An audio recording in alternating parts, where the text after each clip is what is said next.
प्रिय विद्यार्थियों, आज आपका जो बिजनेस मैनेजमेंट पेपर सेकंड है, जो व्यापारिक संनियम, उसका अपन एक टॉपिक लेंगे। वैध प्रस्ताव की आवश्यक बातें अथवा तत्व अथवा शर्तें। जैसा कि आप जानते हैं, एक ठहराव होने के लिए प्रस्ताव प्लस स्वीकृति होना आवश्यक है और एक वैध अनुबंध के लिए आवश्यक है कि वह ठहराव राजनियम द्वारा प्रवर्तनीय हो। राजनियम द्वारा प्रवर्तनीय अगर ठहराव होगा तो निश्चित रूप से उसमें प्रस्ताव भी वैधानिक नियमों के अनुरूप ही होना चाहिए। तो वो क्या नियम, वो क्या शर्तें, वो क्या आवश्यक बातें हैं जो एक वैध प्रस्ताव के लिए आवश्यक हैं, आज हम उसके बारे में चर्चा करेंगे। वैध प्रस्ताव के लिए आवश्यक है कि कम से कम दो पक्षकार हों। एक वह जो प्रस्ताव करता है और दूसरा वह जिसे कि प्रस्ताव किया जा रहा है। जो प्रस्ताव करता है उसे प्रस्तावक और जिसे प्रस्ताव किया जा रहा है उसे प्रस्ताविती कहते हैं। प्रस्ताव का उद्देश्य सदैव ही प्रस्ताविती की सहमति प्राप्त करना होना चाहिए, न कि केवल उसे अपनी इच्छा जाहिर कर देना और बल्कि अपनी इच्छा से उसे बाध्य करना। अगर प्रस्ताव इच्छा प्राप्ति के लिए अगर प्रस्ताव प्रस्ताविती की सहमति प्राप्त करने के उद्देश्य से किया जाता है तो ही वो वैध प्रस्ताव है, अन्यथा नहीं। तीसरी शर्त है, प्रस्ताव वैधानिक बाध्यकारी संबंध स्थापित करने की इच्छा से किया गया हो। अगर प्रस्ताव ऐसी इच्छा से नहीं किया गया है तो वह वैध प्रस्ताव नहीं है और इसकी स्वीकृति से जो ठहराव उत्पन्न होगा वह पक्षकारों के मध्य वैधानिक रूप से बाध्यकारी संबंध स्थापित नहीं करेगा। चौथा यह है कि प्रस्ताव के साथ ही उसके साथ मान्य स्वीकृति के लिए जुड़ी हुई शर्तों का उल्लेख भी होना चाहिए। वे शर्तें प्रस्ताव का अभिन्न अंग होंगी और उन सहित प्रस्ताव को संपूर्णता में स्वीकार करना ही प्रस्ताव की स्वीकृति माना जाएगा और संपूर्णता में ही उन शर्तों को स्वीकार कराने का आशय प्रस्तावक का होना चाहिए। मान लीजिए मैं किसी चीज़ को बेचने का प्रस्ताव कर रहा हूँ तो मुझे और चाहता हूँ कि अगर प्रस्ताव स्वीकार हो तो उसका भुगतान मैं तुरंत प्राप्त करूँगा। अगर भुगतान स्थगित किया जाता है तो मुझे प्रस्ताव स्वीकार नहीं होगा। या मेरी ये शर्त हो सकती है कि भुगतान मैं केवल नकद में लूँगा। अगर नकद में प्रस्तावित भुगतान करने के लिए तत्पर नहीं है तो प्रस्ताव स्वीकार नहीं माना जाएगा। तो मुझे प्रस्ताव के साथ ही समस्त शर्तों का उल्लेख कर देना चाहिए। अगर मैं होटल का कमरा दे रहा हूँ तो मैं ये कह सकता हूँ कि रूम सर्विसेज के चार्जेस अलग लगेंगे, रोज़ ड्राई क्लीन के चार्जेस अलग लगेंगे, क्लीनिंग के चार्जेस अलग लगेंगे। अगर ऐसी कोई शर्तें हैं तो इनका जो साथ ही प्रस्ताव के साथ ही इनका भी उल्लेख कर देना चाहिए। अगला जो शर्त है वैध प्रस्ताव के लिए वह है, प्रस्ताव शर्तों सहित अर्थ में स्पष्ट और संयत होना चाहिए तथा इस प्रकार अस्पष्ट और भ्रामक अर्थ वाला नहीं होना चाहिए कि अलग अलग अर्थ उसके लगाए जा सकें। क्योंकि अगर ऐसा है तो व्यक्ति जो स्वीकार कर रहा है वो प्रस्ताव को जिस रूप में समझ रहा है, हो सकता है प्रस्तावक का उस रूप में प्रस्ताव करने का आशय नहीं रहा हो। अगर प्रस्ताव इतना भ्रामक है कि कोई भी व्यक्ति उसके अपने अपने ढंग से कोई भी अर्थ लगा सकता होगा तो ऐसा प्रस्ताव वैधानिक रूप से मान्य नहीं है, क्योंकि इस प्रस्ताव की स्वीकृति से जो संबंध स्थापित होंगे वे परस्पर कम्युनिकेशन गैप वाले संबंध होंगे और ऐसे संबंधों के लिए कानून किसी भी पक्षकार को बाध्य नहीं कर सकता। प्रस्ताव मौखिक हो सकता है या लिखित शब्दों में व्यक्त हो सकता है, स्पष्ट हो सकता है और या आचरण परिस्थितियों या संकेतों से विवेचित या गर्भित हो सकता है। अब शब्दों में अगर हम कहकर मौखिक रूप से या लिखित रूप में प्रस्ताव करते हैं तो वो स्पष्ट प्रस्ताव कहलाता है और आचरण परिस्थितियों या संकेतों से अगर प्रस्ताव स्पष्ट होता है तो इसे गर्भित प्रस्ताव कहते हैं। अब मान लीजिए कोई व्यक्ति, या ये समझ लीजिए सिटी बस स्टैंड पर आप खड़े हैं और आपको जिस रूट पर जाना है उस पर 5 नंबर की सिटी बस जाती है। वो सिटी बस जैसे ही स्टैंड पर आकर रुकती है, ये उसकी तरफ से गर्भित प्रस्ताव है कि उस रूट पर जिसको भी चलना है वह इस बस में चढ़ जाए, और जो भी व्यक्ति चढ़ेगा यह माना जाता है कि उसे उस रूट पे जिस गंतव्य तक जाना है वहाँ का किराया जो भी होगा वह मान्य होगा। प्रस्ताव किसी कार्य को करने के संबंध में हो सकता है अथवा इसका वचन देने के संबंध में हो सकता है, और यह भी जरूरी नहीं कि ऐसा हो ही, बल्कि यह किसी कार्य को करने या उससे वंचित रहने या इसका वचन देने से संबंधित भी हो सकता है। मान लीजिए कोई एक व्यक्ति इस बात का प्रस्ताव करता है कि अगर कोई निश्चित व्यक्ति के समक्ष प्रस्ताव किया जाता है कि अगर वह व्यक्ति यदि नशे की लत से ग्रस्त है और वह नशा अगले 1 साल तक नहीं करता है तो उसे प्रस्तावक इतनी राशि अदा करेगा। तो यह प्रस्ताव उसकी इच्छा पर, प्रस्तावक की इच्छा पर अन्य व्यक्ति से इस आशय की स्वीकृति लेना है कि वह उसके कहे अनुसार अगले 1 वर्ष तक नशा नहीं करेगा, और ऐसा अगर वह नहीं करेगा तो प्रस्तावक अपने द्वारा दिया गया वचन पूरा करेगा। प्रस्ताव किसी विशिष्ट व्यक्ति अथवा जन सामान्य को, साधारण को किया जा सकता है, अर्थात प्रस्ताव विशिष्ट भी हो सकता है जो कि किसी विशिष्ट व्यक्ति को किया गया हो, और ऐसी स्थिति में वह विशिष्ट व्यक्ति ही उसे स्वीकार या अस्वीकार कर सकता है। यह प्रस्ताव सामान्य भी हो सकता है जो कि एक सामान्य व्यक्ति, जो कि एक जनता को या व्यक्तियों के समूह को किया गया है, और उस समूह में से कोई भी उस प्रस्ताव को स्वीकार कर सकता है। अगर ऐसा होता है तो इसे सामान्य प्रस्ताव कहते हैं। जैसे कई बार आपने देखा होगा, नारा लिखा रहता है या दीवारों पर लिखा रहता है, पोलियो का कोई भी मरीज बताने पर 10,000 रुपये इनाम। अब यह प्रस्ताव एक सामान्य प्रस्ताव है। कोई भी व्यक्ति अगर किसी भी मोहल्ले में या बस्ती में किसी पोलियो के मरीज का सूचना प्रशासन को दे देता है तो उसे वह 10,000 रुपये का हकदार होगा, क्योंकि यह प्रस्ताव उस किसी के लिए भी था जो इसे स्वीकार कर सकता हो। प्रस्ताव किसी विशिष्ट व्यवहार के लिए हो सकता है अथवा व्यवहारों की एक श्रृंखला के लिए हो सकता है। अगर प्रस्ताव व्यवहारों की एक श्रृंखला के लिए खुला है तो इसे खुला प्रस्ताव कहते हैं, और अगर प्रस्ताव खुला प्रस्ताव है तो उस व्यवहारों की श्रृंखला के लिए प्रस्ताव की समस्त शर्तें जिनके लिए कि उस प्रस्ताव को जिनके साथ कि उस प्रस्ताव को स्वीकार किया गया है लागू होंगी। जैसे कि मान लीजिए मैं एक दुकान पर गया और मैं सब्जी की दुकान पर गया और मैंने आम का भाव पूछा। आम का भाव उसने बताया 100 रुपये किलो। मान लीजिए उस दिन कोई त्यौहार इस तरह का था कि सभी लोग आम खरीदने आ रहे हैं, तो आम का भाव 100 रुपये किलो, डिमांड के अनुसार फिर 120, फिर 140, ऐसा भी हो सकता है। अब मैं जब आम खरीद कर ले गया तो 100 रुपये किलो ले गया। 2 घंटे बाद और आवश्यकता के अनुसार मैं आम खरीदने आया तो उसी दुकानदार ने मुझे उसका भाव 140 बताया। तो मैं इस बात के लिए जिरह नहीं कर सकता कि मैंने अभी 100 रुपये खरीदे थे आपसे, 100 रुपये किलो 2 घंटे पहले, तो अब आप 140 कैसे ले सकते हैं। लेकिन यदि मैं उस दुकानदार से वर्ष पर्यंत के लिए सूची के अनुसार कहता हूं कि इन चीज़ों की सूची के अनुसार मुझे बता दो किस किस रेट पर मुझे ये चीज़ें आप अगर मैं चाहूं तो देंगे, और वो दुकानदार मुझे 1 साल के लिए निश्चित भावों की सूची दे देता है, स्वीकार कर देता है कि इन भावों पर मैं आपकी सूची की वस्तुएं साल भर तक देने के लिए तैयार हूं, तो इसे खुला प्रस्ताव कहेंगे। खुला प्रस्ताव स्वीकार करने पर वह दुकानदार मुझे उन्हीं दरों पर पूरे वर्ष तक वस्तुएं प्रदान करने के लिए बाध्य होगा, और मैं भी एज प्रस्तावक उनको लेने के लिए बाध्य होऊंगा, चाहे इससे मुझे नुकसान हो और चाहे इससे प्रस्ताविती या स्वीकर्ता को नुकसान हो। तो खुला प्रस्ताव व्यवहारों की एक श्रृंखला के लिए एक निश्चित अवधि तक खुला रहता है। जैसे कॉलेज कैंटीन का टेंडर अगर दिया जाता है तो समोसा, कचौरी, चाय, दूध 1 जुलाई से और 30 जून तक का अगर टेंडर है, 1 जुलाई मान लीजिए 1 जुलाई 2020 को एक निश्चित दरों के साथ टेंडर स्वीकार किया और उस स्वीकृति के साथ कैंटीन का ठेका किसी को दे दिया, तो अब पूरे वर्ष पर्यंत वह वही दरें लेगा। अब जैसे बीच में कोरोना के कारण तेल महंगा, बेसन महंगा, गैस महंगी, चाहे कितना भी हो जाओ वो दरें नहीं बढ़ा सकता, क्योंकि उसने 1 वर्ष तक के लिए उस प्रस्ताव को स्वीकार किया है। ऐसे प्रस्ताव 1 वर्ष तक खुला रहेगा।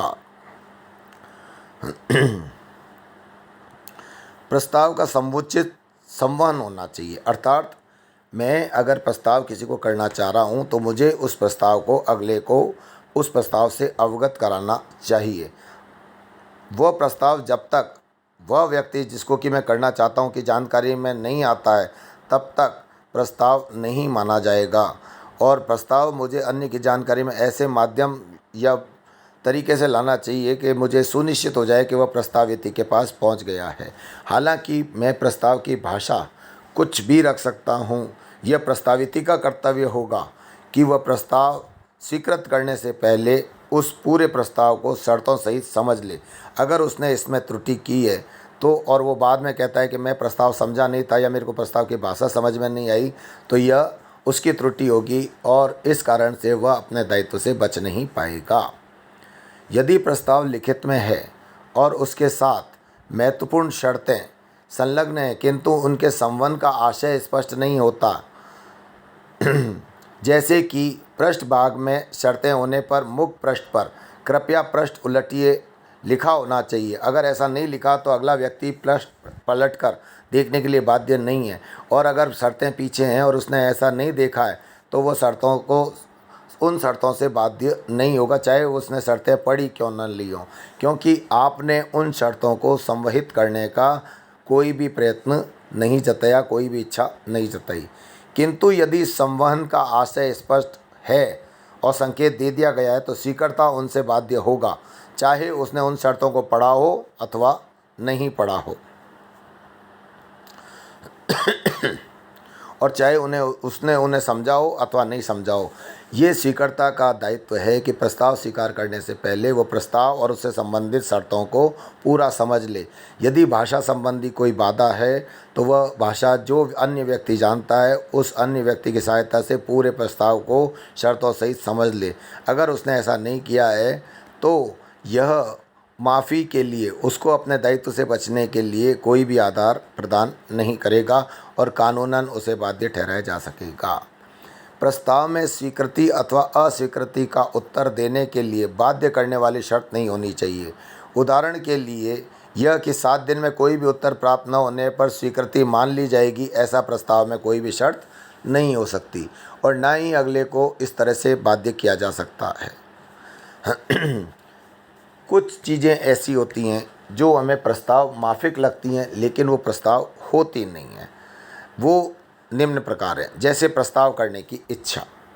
प्रस्ताव करने की इच्छा इससे पता चलता है कि प्रस्ताव है या इच्छा, यह भाषा से पता चलता है। वह भाषा जिसमें कि अन्य के समक्ष अभिव्यक्ति की है पर निर्भर करता है कि प्रस्ताव किया है अथवा प्रस्ताव करने की इच्छा है। जैसे यदि कोई व्यक्ति यह करे कि यदि इतना तक पारिश्रमिक हो तो मैं आपके यहाँ ज्वाइन करने के बारे में विचार कर सकता हूँ, यह प्रस्ताव नहीं है, यह प्रस्ताव करने की इच्छा है। क्योंकि अगला व्यक्ति यह जानना चाहता है कि मैं उसे किन शर्तों पर नियुक्त करवाने के लिए तैयार हूँ या मेरा प्रस्ताव क्या है। मैं आना चाहता हूँ यह सही है, लेकिन तभी आना चाहूँगा जबकि स्थितियाँ मेरे अनुकूल होंगी। तो ऐसा अगर मैं कहता हूँ तो ये प्रस्ताव करने की इच्छा है, न कि प्रस्ताव है। प्रस्ताव का आमंत्रण। प्रस्ताव का आमंत्रण अन्यों को किसी व्यवहार या किन्हीं व्यवहारों हेतु प्रस्ताव प्रस्तुत करने के लिए आमंत्रित करना है। कुछ निम्न वे उदाहरण हैं जहाँ की प्रस्ताव के आमंत्रण को प्रस्ताव मान लेने की भूल की जाती है, अर्थात वह प्रस्ताव नहीं है बल्कि इनविटेशन टू ऑफर है, प्रस्ताव का आमंत्रण है। जैसे काउंटर या शो केस में प्रदर्शित वस्तुएं जिन पर कि मूल्य स्टिकर होता है। मान लीजिए आप एक दुकान में, वस्त्रों की दुकान में, रेडीमेड गारमेंट्स की दुकान में वस्त्र खरीदने गए और वहाँ एक टी शर्ट आपको शो केस में लगी दिखी जिस पर 450 रुपये रेट लिखी हुई है। आपको टी शर्ट पसंद आती है और आप टी शर्ट निकलवाते हैं और जब दुकानदार से कहते हैं ये टी शर्ट चाहिए बताइए और वो दुकानदार 530 रुपये बोलता है तो आप जिरह करते हैं कि इस पर तो 450 लिखा हुआ है। दुकानदार अगर उसे 530 से कम में नहीं देने को तैयार है तो आप उसे बाध्य नहीं कर सकते, केवल इसलिए कि उस पर टैग लगा हुआ है। क्योंकि शो केस में लगी हुई टी शर्ट प्रस्ताव नहीं है लगी हुई रेट पर उसे बेचने का, बल्कि वह प्रस्ताव हेतु आमंत्रण है कि आप प्रस्ताव कीजिए कि हाँ इतने रुपए में मैं खरीदने को तैयार हूँ। मैं स्वीकार कर भी सकता हूँ और नहीं भी। अगर दुकानदार कहता है कि नहीं मैं 450 में बेचने को तैयार नहीं हूँ, तो दुकानदार बाध्य नहीं है। अर्थात शोकेस या काउंटर डिस्प्ले में जो चीज़ें लगी हुई होती हैं वे प्रस्ताव हेतु आमंत्रण है, न कि प्रस्ताव। सूची पत्र जिसमें वस्तुएं और उनके मूल्य होते हैं, जैसे मान लीजिए प्राइस कैटेलॉग है, आप पुस्तकों की एक सूची मंगाते हैं। मान लीजिए आपको रमेश बुक डिपो से 4 किताबें खरीदनी, आपने सूची पत्र मंगाया, उसमें किताबों का नाम और उनके रेट्स लिखी हुई हैं।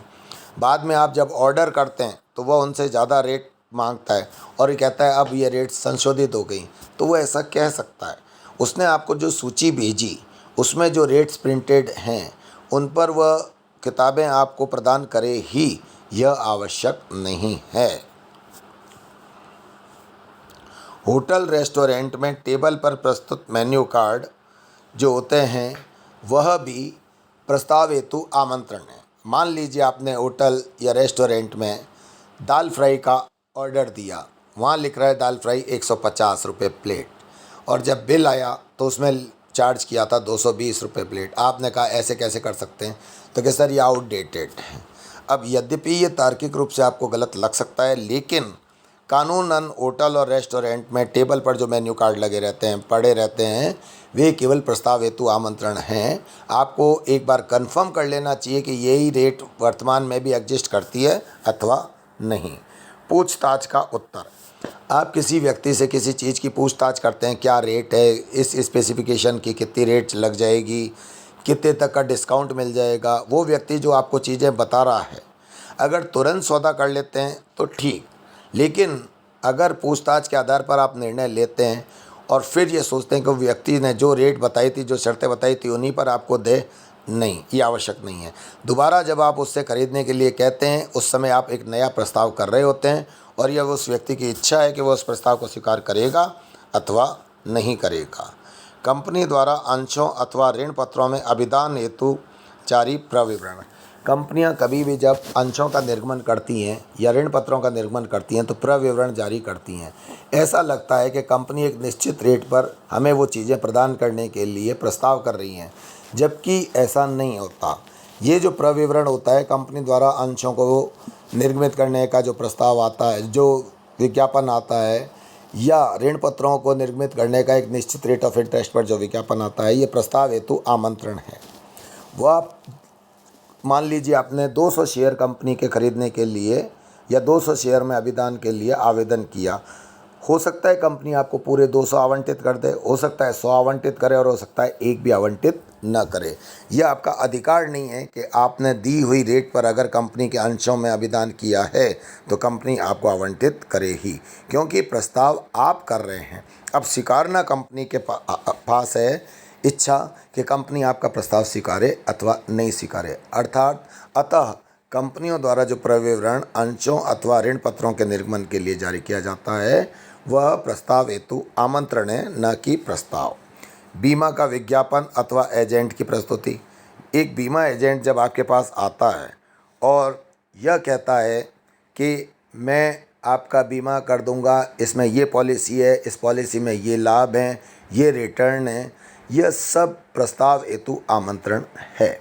आप 20 बार चीज़ें काउंटर कन्फर्म कर कर प्रस्ताव करें। आप जो प्रस्ताव पत्र भरकर देते हैं वह प्रस्ताव है, और उस प्रस्ताव को बीमा कंपनी किस रूप में स्वीकार करती है वही अंतिम शर्तें हैं। अगर आप उन शर्तों से सहमत नहीं हैं तो आप अपना रिकन्सिडर कर सकते हैं और बीमा कंपनी को कह सकते हैं कि मैं अपना प्रस्ताव वापस लेता हूं। लेकिन आपने स्वीकार कर लिया तो बाद में आप एजेंट वगैरह की कही हुई बातों के आधार पर बीमा कंपनी को बाध्य नहीं करते। नीलामी की सूचना भी प्रस्ताव हेतु आमंत्रण है। आप जाएंगे और नीलामी जिस चीज़ की जा रही है उसके लिए बोली लगाएंगे। आपके द्वारा लगाई गई बोली प्रस्ताव होगी। मैं आपको बोली लगाने के लिए जो सूचना जारी कर रहा हूँ वो प्रस्ताव हेतु आमंत्रण कहलाएगी। लोक वाहकों की समय सारणी। रेलवे स्टेशन पे, बस स्टैंड पे जो समय सारणियाँ लगी रहती हैं, ये प्रस्ताव हेतु आमंत्रण है। अगर उस दिन कोई ट्रेन कैंसिल हो जाती है, बस कैंसिल हो जाती है, डिले हो जाती है, आप इसके लिए कुछ भी कार्रवाई नहीं कर सकते, अनअवॉइडेबल रीजन से हो जाती है तो, क्योंकि यह प्रस्ताव हेतु आमंत्रण है। आपने प्रस्ताव किया कि मैं इससे जाना चाहता हूँ और अगर ये सूचित किया कि साहब आज तो ये ट्रेन नहीं जा रही तो नहीं जा रही। आपका अधिकार नहीं है कि वहाँ चूँकि समय लिखा हुआ है और प्रतिदिन लिखा हुआ है तो प्रतिदिन वो ट्रेन जाए ही। रेलवे कभी भी नोटिस जारी कर इस संबंध में कैंसिलेशन का निर्णय ले सकती है। Thank you.